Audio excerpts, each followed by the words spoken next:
Hello, everybody. My name is Mark Chupka. I'm the Vice President for Research and Programs here at the Energy Storage Association. Thank you for attending today's webinar on utility planning and storage procurement. This webinar is being recorded. Everyone who registered will also receive a link to the recording and slides within the next couple of days. Questions can be submitted at any time throughout the webinar via the questions chat box in your browser, and we'll get to those after our speakers finish their presentations. In the text of your question, please indicate to whom you would like your question addressed. All meetings and teleconferences of the Energy Storage Association are held in accordance with our antitrust guidelines. We ask that you abide by these guidelines during today's webinar. The full guidelines are available in the members area of the ESA website. If you are not yet an ESA member and would like more information, you can reach out to my colleague, Brenda Lovell. Membership includes free access to all of our webinars, including many that are exclusively for members, among numerous other benefits. So please contact Brenda for more information. Before we begin, I'd like to announce a related upcoming ESA event. ESA will host a two-day seminar on utility planning and energy storage on December 2nd and 3rd, with details on the agenda and speakers coming soon. Please look to our website for additional information. Today, we're looking at how utilities consider and analyze storage options in their investment planning process. Energy storage is a versatile asset that can provide value in a range of different applications. However, utilities need to tailor their analysis approach to the problems they are trying to solve. Whether to provide peaking power, capacity value, transmission, distribution, or flexible grid operating services, utilities can incorporate storage options into their analysis frameworks in a variety of ways. Often this results in storage options being selected as part of an integrated resource plan, or IRP, which most utilities make available for public comment and utility commission review. I'm delighted to introduce an excellent panel for today's discussion. First up will be Ben Inskeep, Principal Energy Policy Analyst at EQ Research. Ben will provide some background on utility planning and describe the key drivers and trends reflected in recent IRPs that include very large increases in proposed energy storage procurement. Suma Jyoti Basu will be next. She is an engineer scientist at the Electric Power Research Institute. Suma will describe how EPRI assists utilities in evaluating storage options on the transmission system, focusing on the analyses that they conducted in recent case studies. Our final presenter is Zach Kuznar, Managing Director of Energy Storage, Microgrid, and CHP Development at Duke Energy. Zach will relate how Duke approaches and analyzes some resource decisions that result in procuring storage for their distribution system, as well as a storage solar hybrid plant connected at the transmission system level. After their remarks, we'll open up to audience Q&A. You can ask questions via the question chat box at any time, and I'll read those out for the presenters when we get to the Q&A session at the end. Now I'll turn it over to Ben. Great, thank you for having me. I'm just going to get control here of the slides and we can start. While we get that set up, maybe I can start by briefly introducing EQ Research and let you know what we do. EQ Research is a clean energy policy consulting firm. We're based out of North Carolina, and we provide consulting services to the energy storage and clean energy industries. We also offer a number of subscription-based policy tracking services, including regulatory tracking, legislative tracking, and the subject of today, our integrated resource plan tracking service called IRP as a data service. My presentation today is focused on an analysis of that IRP as a data service. So let's take a quick look at what is and what isn't covered by this data set. Currently, 31 states require their investor-owned utilities to regularly file IRPs. Our IRP data set includes the most recent versions of IRPs from 72 investor-owned utilities in the contiguous United States. We also currently include IRPs from 8 California community choice aggregation programs and 7 other non-investor-owned utilities, such as the Tennessee Valley Authority, the Los Angeles Department of Water and Power, and the Great River Energy, which is a large generation and transmission cooperative. So note that IRPs are not typically filed in states where the distribution utility does not own generation assets, such as certain states in the PJM interconnection and in the New England ISO area. Another point is to consider is that there's considerable variation in IRP methodologies and purposes, with some being more information-only filings. So with those caveats out of the way, let's now dig into some of the results of what we're seeing. The most stunning result from my perspective in analyzing recent IRP filings is that for the first time as of September, there are now more planned energy storage additions in IRPs than either planned natural gas combined cycle additions or planned natural gas combustion turbine additions. This is a truly stunning milestone for the energy storage industry, and it really reflects to me how rapidly the energy transition is moving in the utility industry. It's particularly notable given that IRPs are often using conservative assumptions, and all the more so because our data set reflects the utility's self-identified preferred plan, or if that isn't identified, the base case portfolio that they're using, and not the most ambitious clean energy portfolio they might analyze as part of that IRP. Furthermore, with each successive iteration of IRP filings, which are often updated every 2 to 3 years, we're seeing an increasing amount of energy storage additions being selected. So we anticipate that this trend is likely to continue. To drill down into some more specifics, we see that over this decade, there are more than 23,500 megawatts of battery energy storage being planned. And 12 states now have IRP storage additions that are being planned that total at least 500 megawatts by 2030. Again, these figures only represent the amount shown in the supplier's preferred plan, and it doesn't include any behind-the-meter batteries or anticipated additions in non-IRP states. So clearly, energy storage is anticipated to be a critical component to meeting electricity customer needs this decade. However, planned energy storage additions are not evenly distributed. As we can see on the slide, more than 10,000 megawatts is attributable to just the 10 largest load-serving entities in California, for example. More than half of IRPs do not even include any planned energy storage additions when we're looking at the US as a whole. And the 5 IRPs that have the most energy storage additions planned this decade are responsible for more than half the total storage additions planned across all IRPs. So what is driving this rapid but uneven increase in energy storage additions now showing up in utility and CCA IRPs?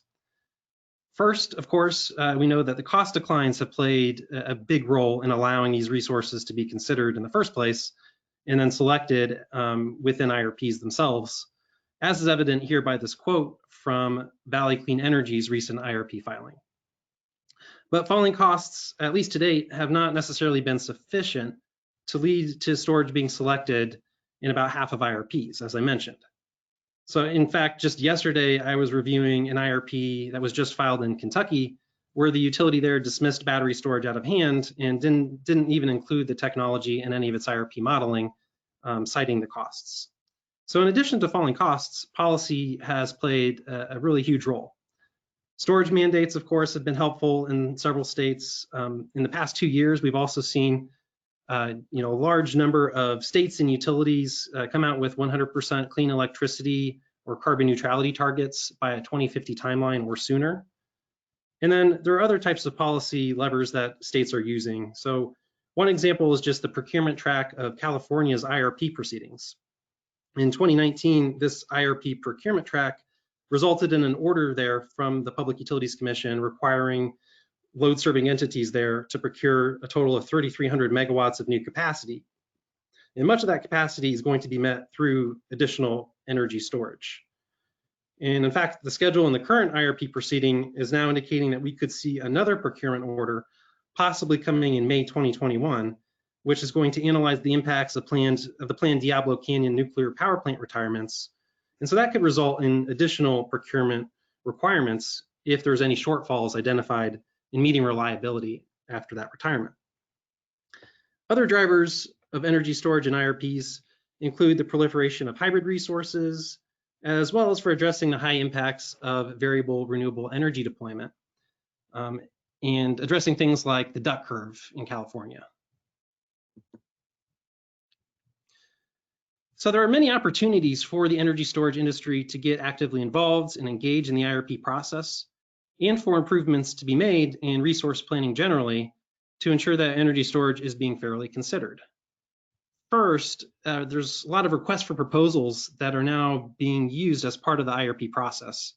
So of course, California is a good example. Their IRPs have a specific section there identifying procurement opportunities for resources, including storage. So for one example is the Community Choice Aggregation Program, Clean Power Alliance, which is planning to issue an RFO in 2021 for standalone energy storage. In addition, a group of CCAs indicated in their recent IRP filings that they're planning to issue an RFO for long duration energy storage this year. So that could be an interesting opportunity to expand storage from beyond lithium-ion batteries and into other technologies there. And in addition, other states are using RFPs such as at the beginning of their IRP process rather than after the fact once a capacity need is identified. So take, for example, a nascent energy storage market like Indiana, where utilities there are issuing RFPs at the very beginning of an IRP process. And that's playing a key role in accelerating coal plant retirement dates and resulting in a lot of a lot of renewables and some energy storage being selected in lieu of alternatives like natural gas additions, based on having that kind of better information about cost data.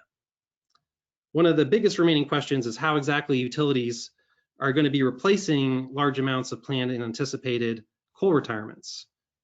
Despite storage's recent ascendancy, IRPs across the country are still indicating large amounts of natural gas additions, for example, to replace some of this capacity. And much of that capacity arguably could be replaced by technologies like energy storage and cleaner generating technologies. Another opportunity for storage in IRPs relates to a rather mysterious category of resources that has shown up in several recent IRPs.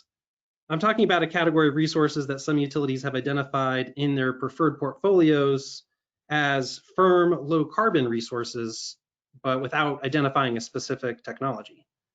For example, I took a figure from Xcel Energy's IRP in the upper Midwest, where they show 2,200 megawatts of this mystery firm low carbon resources coming online to help them as they are making an energy transition. So certainly energy storage or hybrid resources are expected to be strong contenders to fill this category, given the current outlook of both storage and of alternatives such as nuclear or carbon capture and sequestration technologies. Finally, a larger question is how definitions of reliability could change in the future to reflect changing electricity markets that are rapidly moving in the direction of more variable renewable energy. More robust measures of reliability that consider flexibility and that are modeling sub-hourly reliability, not just meeting that hourly peak demand plus a reserve margin, could improve the value of energy storage as used in IRPs, resulting in even more storage additions being selected by IRP modeling in the future. In conclusion, IRPs filed this year have shown an incredible increase in planned energy storage additions, which now exceed either natural gas combined cycle or natural gas combustion turbine planned additions. And over the next decade, current IRPs are showing plans for more than 23,000 megawatts of battery energy storage additions. But as my presentation has covered, there are still plenty of work to be done to ensure that future iterations of IRPs fairly and comprehensively evaluate the value of energy storage compared to alternative resources. Thank you very much for your attention today. I'm now going to pass it along to the next presenter, and I'll be happy to answer any questions y'all have after our next two presenters go through their presentations. Thanks, Ben. So this is Suma Jyoti Basu. I work with the Energy Storage Group at Electric Power Research Institute. A short introduction on EPRI, or Electric Power Research Institute. EPRI is a non-profit organization. It helps utilities from time to time on challenges or some of the problems that they face. And in this storage group that I am in, we are looking at how to integrate storage in utility planning and deployment approaches. And our team is interdisciplinary, working across different departments in transmission, distribution, and grid ops and planning team. So Ben in the previous presentation presented how policies and regulations are evolving and how utilities are interested in deploying more storage in their grid. But we know that storage can be providing more than one service. So as we keep stacking these services and there is more value that storage can provide, the complexity involved in analyzing or evaluating all these services is complex. So now I'll present some of the analysis and approaches that we take in evaluating the values that storage can provide.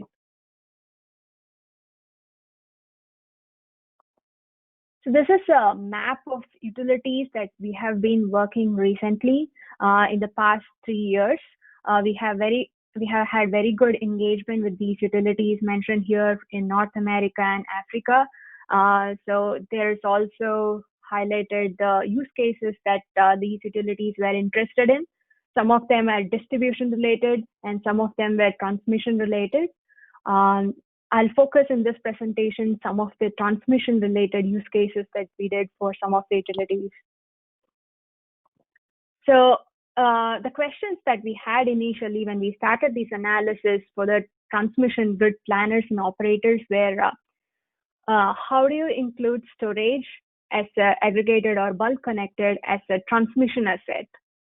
And how do you consider multi-use application that storage can provide and the use case or the case study that we are looking at? And how do you deal with the studies from looking at from a 5 to 10 year perspective, considering all the changes that could happen in the future? So that's how we started it. And the case studies that we looked at for each of these utilities were different. The main or the big thing that made more monetary sense was this capacity or the deferral service, where the storage is able to provide defer a wired service or provide capacity alternative. And many utilities were interested in this service. And another one is this market service participation, where storage is deployed for stacked services. And another one is this integrated with the variable energy source. So storage will be acting as a firm service, or it will provide the balancing resource and black start service. And finally, how do you include it in the long-term resource planning and operational reliability studies? So one key takeaway from all these studies have been with these utilities is that all these analysis have been tailored to fit each of the case studies, and the approaches and tools used for the case studies were dependent on the use case that we are looking at, the primary use case, and if there are secondary use cases, like if you want to stack it, it depends on that, the location where it was located, and the service territory and the grid conditions, all these mattered. So to give you an idea, I'll present 3 case studies. And let's start with the first one, the N-1 contingency case, or energy storage being operated as a non-wires alternative. So this was a case study for Entergy, where one of the line, if it is getting outage or taken out of service, it would overload some other line. So how do you use storage in this particular case? instead of replacing the whole line with a higher energy thermal limit line. So this is a classic non-wires alternative case for storage in this case.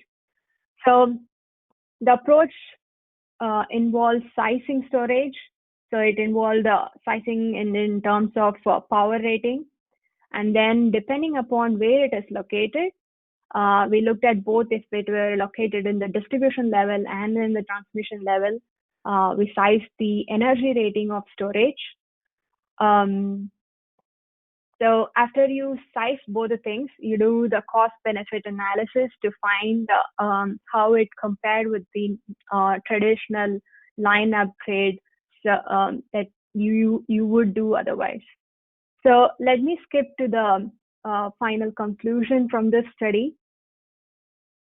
We ended up having 2.5 megawatt, 9 megawatt hour storage instead of having to replace the transmission line at 69 kV.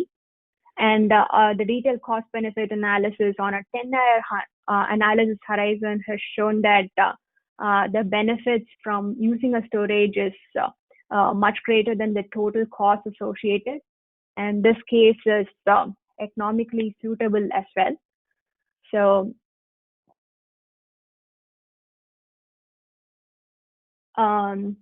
moving on to next case study. This was market service participation one, where storage is employed or deployed for provide secondary services. So this was a case study for LADWP. Here we have been given the size of storage, and it is co-located with a solar facility.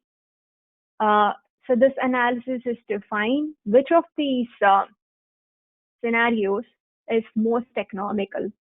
So the scenarios are the primary service is to provide energy arbitrage and some ancillary services. But the 4 sensitivity analysis here are based on how you can get impose some constraints on charging and discharging. So you're restricting storage from charging from the grid. This is to make use of the FITC credit that applies around that area, charging from grid. And another one is discharging to the grid.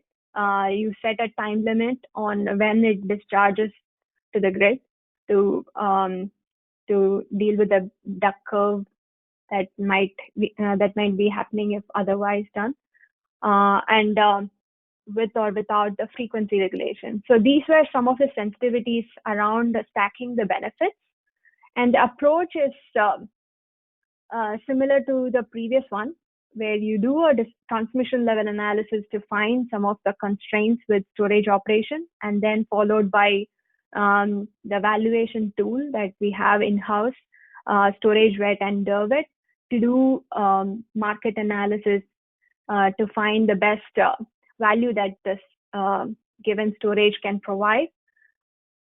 Again, let's go to the final result from the study. Yeah, here. This is a benefit to cost ratio for the 4 sensitivity analysis cases, 1 to 4.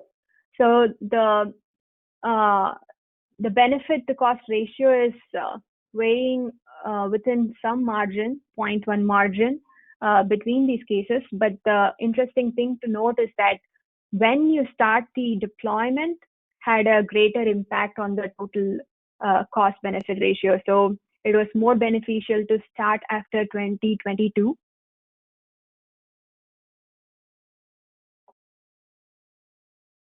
Yeah. So that was the conclusion from the project, and the sensitivity around the 4 cases were less, or the case 2 provided more benefit than the other cases. Finally, the long-term resource planning one. So this is a very interesting study because this is more challenging to understand when you begin to integrate it from the long-term system planning perspective. the approach that we were doing thus far, the site-specific one changes, because now we don't know the size of storage or where it is going to be located.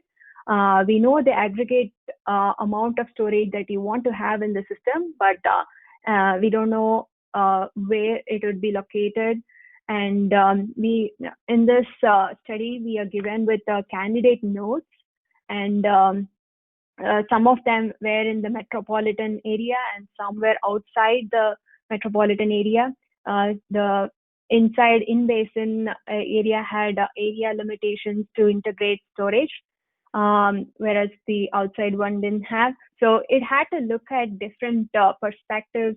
We had to take into account of resource adequacy, production cost modeling, and expansion, capacity expansion of the study system to understand how it fits in the future energy system, looking at from the 5 to 10 year perspective. So this analysis is an ongoing one. It required an integrative analysis between transmission planning and internal resource planning. So yeah, this concludes the 3 case studies that I wanted to present. So in conclusion, the site-specific analysis that we did so far had given us a lot of lessons learned. We are comfortable now to assess the value of a storage system for a given location or service. So we know that some of the service has more economically attractive solutions than others.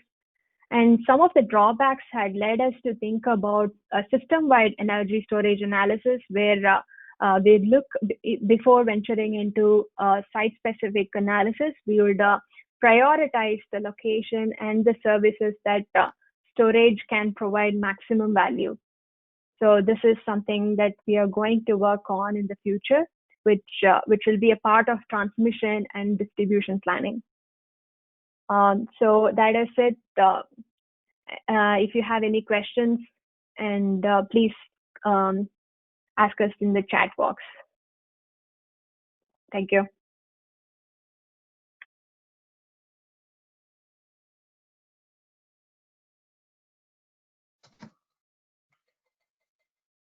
Okay, can everyone hear me?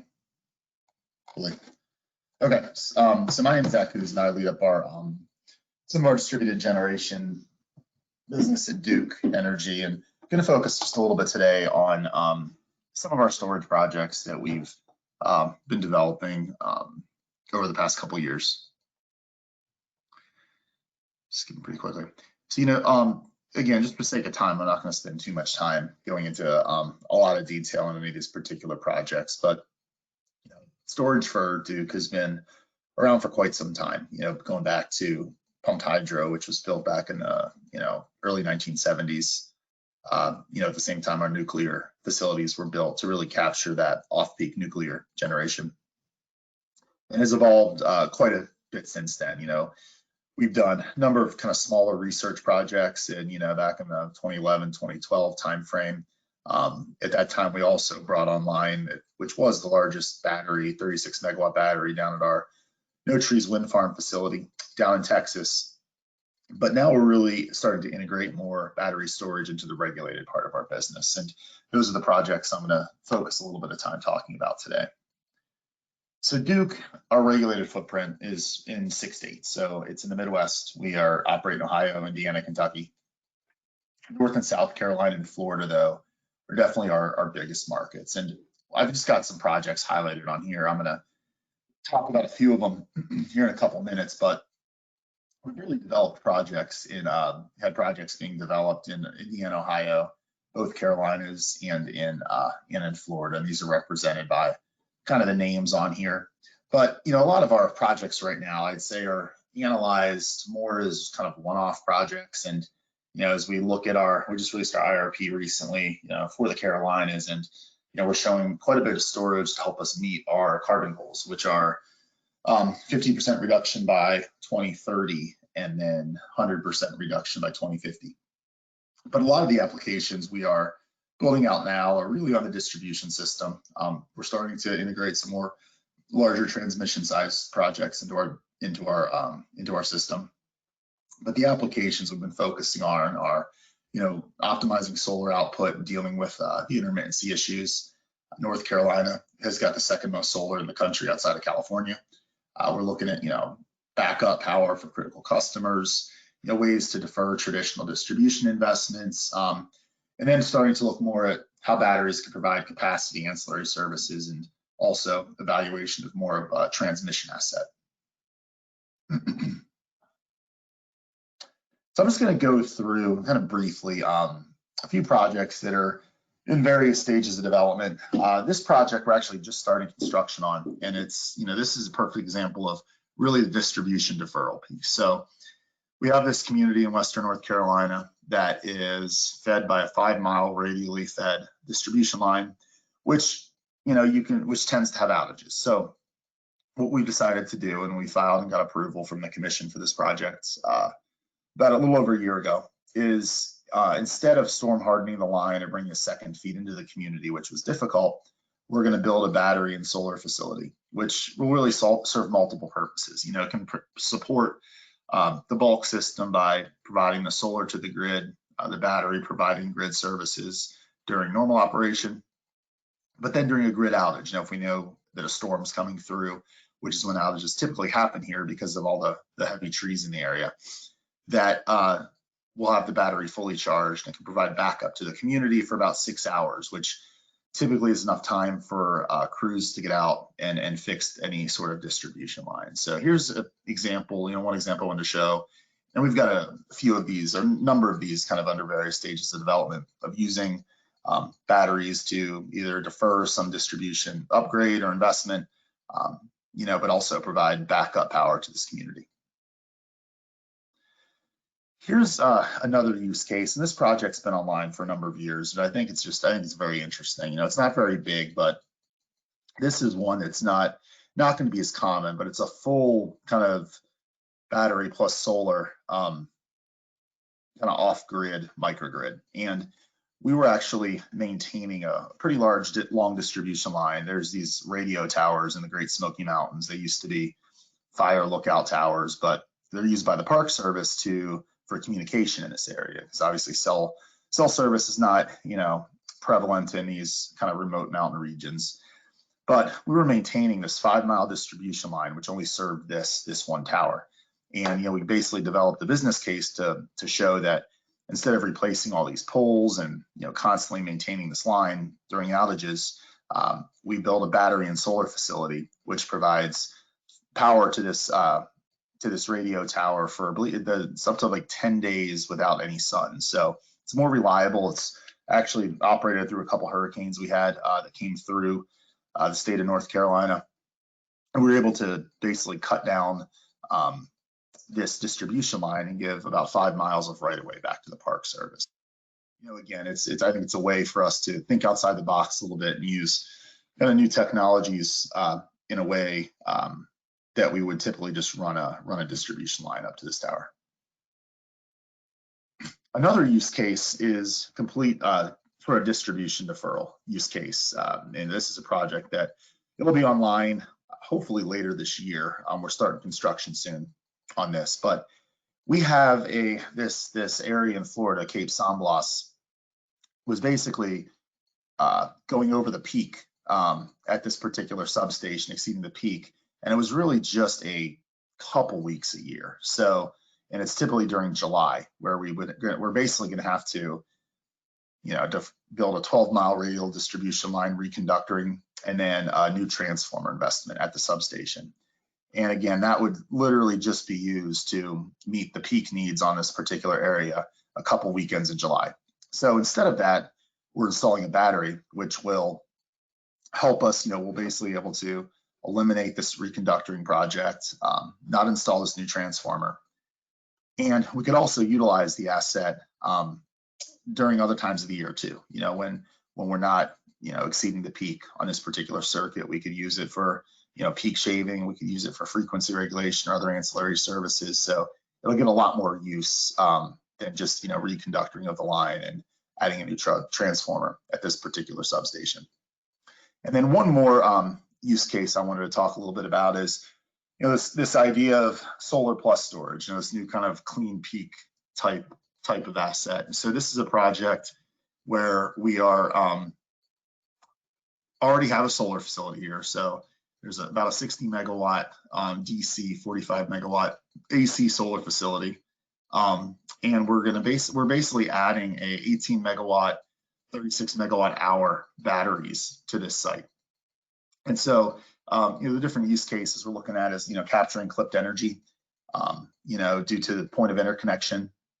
We can use it to provide grid benefits such as ancillary services and peak load shaving, and provide contingency support for an N-1 transmission outage. So, these are kind of the use cases, we plan on moving on to as well, of not just building out some of those distribution projects, but looking at larger solar plus storage projects, or just larger storage projects, which could be more act as a transmission or look more like a generation asset on our bulk system. And with that, I'm going to stop just to ensure that we've got time for questions. Thank you, Zach and Suma and Ben. That was excellent. As we said before, questions can be submitted through the chat box in your browser, and we already have a few that have accumulated, and I'm going to get to those just in a minute. Okay.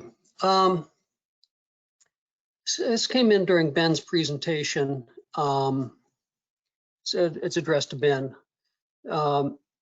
Questioner says, I may have missed this, but was there an aggregated data set that was used for this analysis? If so, what source was used? Otherwise, it is safe to assume IRPs were manually pulled as they became available, and this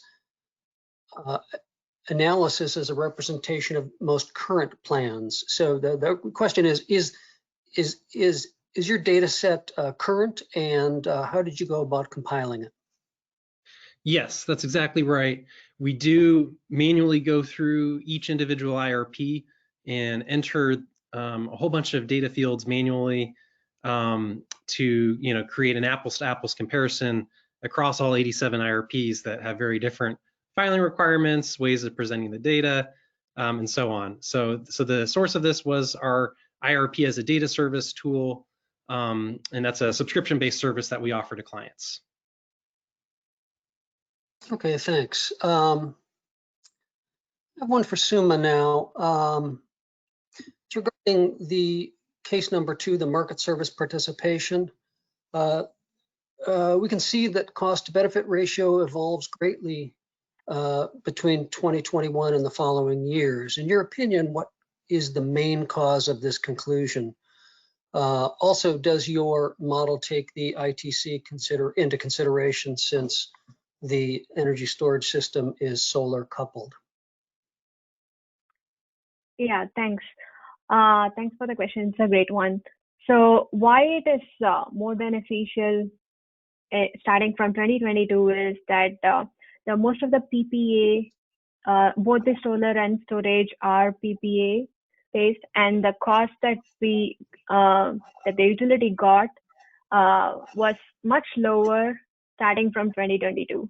So that was the capex cost of these two systems were, or the PPA costs for these two systems were much lower. So that's one reason. And why case 2 was better is, some of the reservations that restricted charging from the grid was not there in case 2. So even if case 2 didn't have the FITC. So it turned out that even if you don't have this FITC, that's the most beneficial case. And the other cases considered FITC, case 3 and 4 considered them. We did a detailed analysis, and it is showing that case 2 is more beneficial. Okay, thanks. We're getting quite a few questions in now. Here's one for Zach. Here's a quick one. Did you consider a mobile battery energy storage system for the 4th of July issue?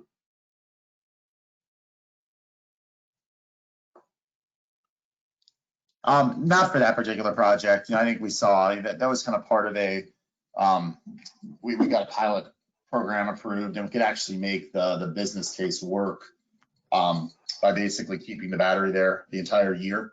We're also going to utilize it. One of the other use cases I didn't include there, which was not called out, is it'll be able to, that particular area, Cape San Blas, during a grid outage, we'll also be able to island that portion and provide backup power. So if we took it, obviously took it away or had a mobile system, we couldn't perform that use case as well. Okay, thanks. Zach, I'm going to stay with you for the next question.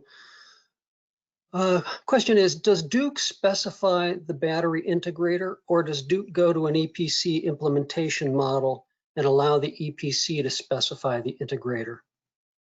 Say kind of a combination of both. So right now we are working with, we have been working with EPCs. So we have not been kind of, buying batteries and inverters and doing all that integration ourselves. We've been kind of working with someone who can do the engineering, procurement, construction, and then, but as part of the procurement process, we have with those EPC vendors, we're letting them pick, but we're providing kind of a certain number of battery vendors that we feel comfortable with at this point in time. Okay, I've got a question for Ben that's related to a follow-up question for Zach. So I'll start with Ben here. Are utilities considering third-party owned energy storage and or leasing the energy storage systems? Do they really want to be in the battery business, or would they consider energy as a service where 100% of risk of the technology is on the third party, but they get all of the capacity of the storage system? I think we're seeing some of both. Certainly there's examples of PPAs emanating from IRPs and RFPs that are part of that, where there's hybrid resources with solar and storage, for example, that are part of that. Other cases are utilities outright buying the batteries themselves and owning the resource themselves. So I think it depends. It's on a case-by-case basis, or it kind of depends on the specific utility or state and the kind of use cases and examples that they're seeing. Okay, well, predictable follow-up for Zach. Does Duke consider leasing energy storage, or are you strictly in the purchasing side of this, essentially paying for energy storage out of operating expenses versus capital expenses funds? No, I mean, any battery storage that we're installing right now, I mean, we're looking to own, and I mean, the way we're doing it is it wouldn't be operating expenses, is we're looking to capitalize those investments. I see. Okay, thank you. Okay, so let me just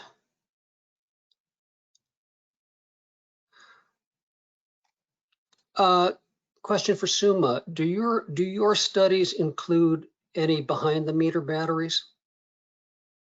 Yeah, so it includes both of them, in fact, and most of the behind the meter storages have distribution use cases. Yeah, I talked more about the transmission or and the front of the meter assets, but we do consider distribution side use cases like which would do increase in PV hosting capacity, or a customer level application like improving customer reliability, resiliency, and a bill reduction service. So yeah, we did consider behind the meter too. Okay, a follow-up for Suma. Could you please provide some more details regarding why the second scenario or the second case in the LADWP study was the most economical or the highest value?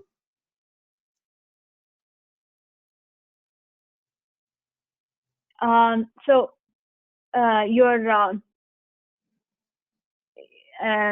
you're doing a dispatch optimization.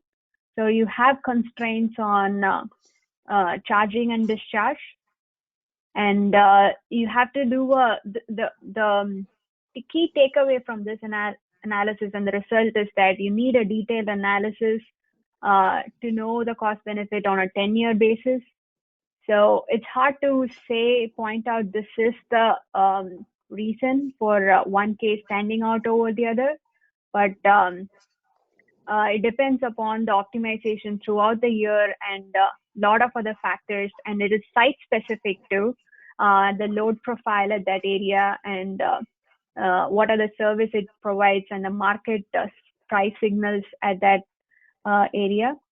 So yeah, you need a detailed analysis, and case 2 turned out to be beneficial considering all these factors. Okay, thanks. This is a question I believe that's intended for Ben. Besides the cost component, what is the driver for energy storage consideration or exclusion in a utility IRP? So the IRP is typically, laser focused on capacity expansion to meet future needs of customers and, based on a load forecast. So, it's often kind of looking at the value of energy storage from that limited perspective of capacity and the capacity it's bringing. So, in terms of, the cost component going in, it's not just of making sure that there's an accurate assumptions about what the cost of energy storage is currently and going forward, but also about then the value streams that the utility or CCA or other load serving entity can get from that storage. And so right now a lot of IRPs are kind of limited from the perspective of looking at just making decisions based on that cost for that capacity, as opposed to integrating the additional value of flexibility, for example, that energy storage can bring. On top of that, you have other considerations, like I discussed in my presentation, like that come from policy. So there could be, kind of policy-driven energy storage procurement that shows up in IRP planned resource additions as well.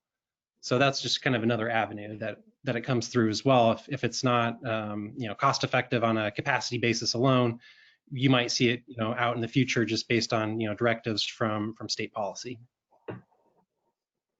Okay, thanks. Going to pair up a couple of questions. There's a question for Zach. Do you know what the estimated payback was for the microgrid project that serviced the communication tower? And you can go ahead and answer that, and then I'm going to follow up with a related question.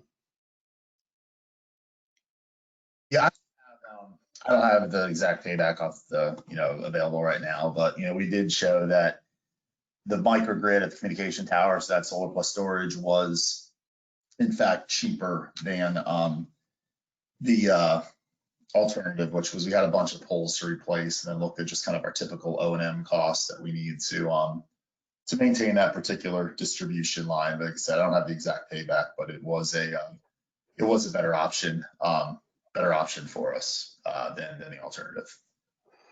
Okay, and actually along those same lines, as far as financials, what are the most important parameters that you look at, or the most important parameter that you look at to evaluate energy storage projects? Is it CapEx, internal rate of return, net present value? Do you ever use least cost or levelized cost of storage? It really depends on the use case, right? So, it was some of the projects I talked about today. Those kind of business cases were built by combining a few things. So like the hot springs project, for example, which I talked about, was looking at, okay, there's the distribution deferral value that I get instead of the alternative, which was storm hardening that line.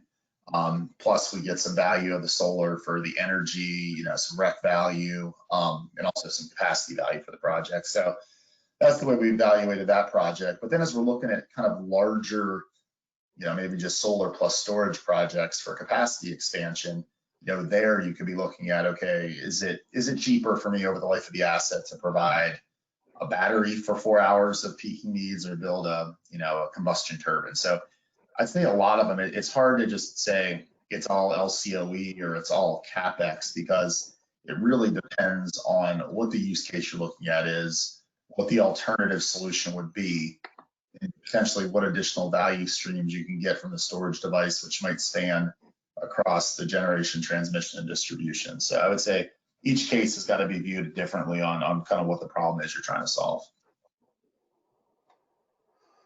Okay, thanks. This is a question to Suma. It might pertain to some of the things that Zach was talking about too, but here's the question. In the modeling, does technology play a part, whether it's LFP or NMC lithium-ion batteries, or which manufacturers supply those batteries? For example, does a Tesla system have more value than a BYD system? So when you do the analysis, are you assuming a particular manufacturer or a technology, or is it more generic? Yeah, that's a great question. So when we start with the analysis, we try to get or do a general one. And we have a list of application-wise technologies. So for applications like that require only 4-hour storage, we use lithium-ion, and which requires a larger energy rating, we go for a flow. So we don't go specific to the manufacturer, but we try to be general collecting. We have a database that has that gives a general round trip efficiency or characteristics of these battery that is averaged out from all the manufacturers. So we would include generalized values like these. And if utility has a vendor, and if they want to use a specific numbers, and we can include in that case a specific manufacturer. Okay, thanks. I think I'm going to skip ahead to Ben here. Ben, you mentioned a driver for storage being hybrid resource interest. What do you mean by this? If solar plus storage or wind plus storage, how does this differ from another driver you discussed, which was renewable energy integration? Yeah, good question. So, I think there's probably a number of ways that factors in. With respect to hybrid resources, you might have some cost savings that are specific to those arrangements, the shared point of interconnection, ability for the storage system to leverage tax credits. And so, I think, just in addition, utilities, when they're issuing all resource RFPs, they're getting bids from hybrid projects that just have really attractive prices. And so, even if they're not going into that solicitation necessarily thinking about this as the outcome, they might realize that the benefits that are being offered by such an arrangement are really attractive based on their specific circumstances and needs. I think I forgot the second half of your question there, but yeah. Oh, it was how do those compare with the other? How does it compare with the driver of renewable energy integration? Yes. So yeah, with respect to renewable energy integration, there I'm thinking of things, like the needs that we're experiencing out in California with respect to the large amount of solar that has been installed to date and going forward, and kind of the needs to meet that net peak, and when the sun goes down. And so their storage, can provide a lot of value in a number of ways. One example I saw recently was a PPA signed between a community choice aggregation program and I believe it was a hybrid resource there that was providing firm renewable energy in those hours outside of when solar is generating to make sure they're meeting that kind of peak need of their customers. And I think there's also some potential resource adequacy benefits they got from that as well. So there's a number of different ways, I think, beyond that, when it comes to integrating, renewables, and just, in terms of the flexibility value that energy storage can bring to that conversation, and fill in some of those gaps that you're going to see with your heavy profiles of just solar and just wind. Okay, thanks. Hey, Zach, in your analyses, are you seeing any applications of long duration energy storage, long duration being 10 plus hours? Well, I mean, I think it'd be a huge, there's definitely a spot for it. It's just, I would say it's kind of more technology limited at this point. I think there's some technologies that we're kind of watching for. I mean, our pumped hydro can last 10 plus hours. And it gets used all the time, because that truly becomes just like a peak you need. And we've got a couple thousand megawatts of pumped hydro, which can extend for long durations. But yeah, I mean, I think from an application standpoint, I mean, long duration storage would be great for utilities. It's just not to the point yet where it's really commercially there. Okay. Zach or Suma, did your use cases or did your analyses include end-of-life disposal considerations? This is Zach. Yes, they do. So we build in costs to recycle the batteries at end of life into our business cases. Yeah, we do that too. We are looking at a project where we are looking at EVs end of life being used for grid applications too. So there's a separate track in our group that is looking at end of life applications for EV, and we also look at replacing the battery, the cost involved in that, and degradation. So that's factored in when we do a cost benefit analysis. Okay.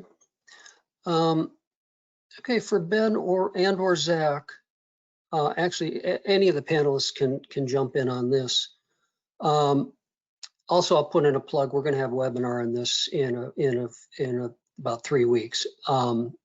What early implications do you see from FERC Order 2222? I think maybe Zach, I'll start with you.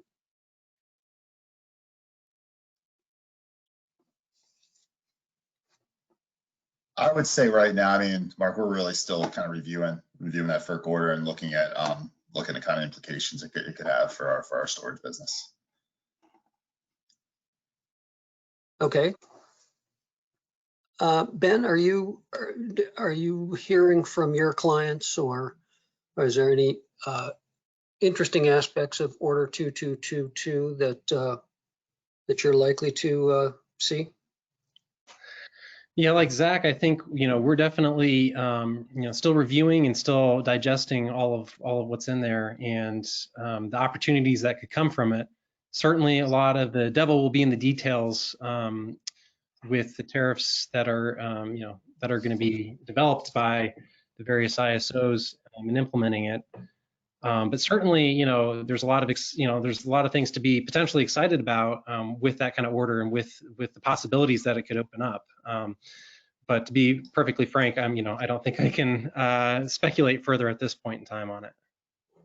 This is Zach again. Just to kind of add to that, I mean, it's kind of, when you look at our Duke as a whole, I mean, we're mostly a regulated company. We do have a small commercial business that looks at operating storage, but our biggest regulated markets are the Carolinas and Florida, and we're not really in an ISO or RTO there. So the only states that would impact us on the regulated side, we believe at this point, would be kind of our Indiana operations, which is in MISO, and Kentucky, which is in PJM.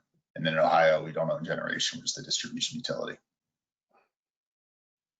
Right, and we have a long way to go before we see how that order affects various RTO tariffs and all that kind of thing. So it's probably watch this space. Well, we've come to the end of the hour, and I'd like to thank the presenters for a very informative session. Before we conclude, I'd like to remind you about our in-depth seminar on utility planning in December, and that you can send any suggestions to future webinar topics to events@energystorage.org. So best wishes for the rest of your day, and hoping that you stay safe and healthy. Thank you.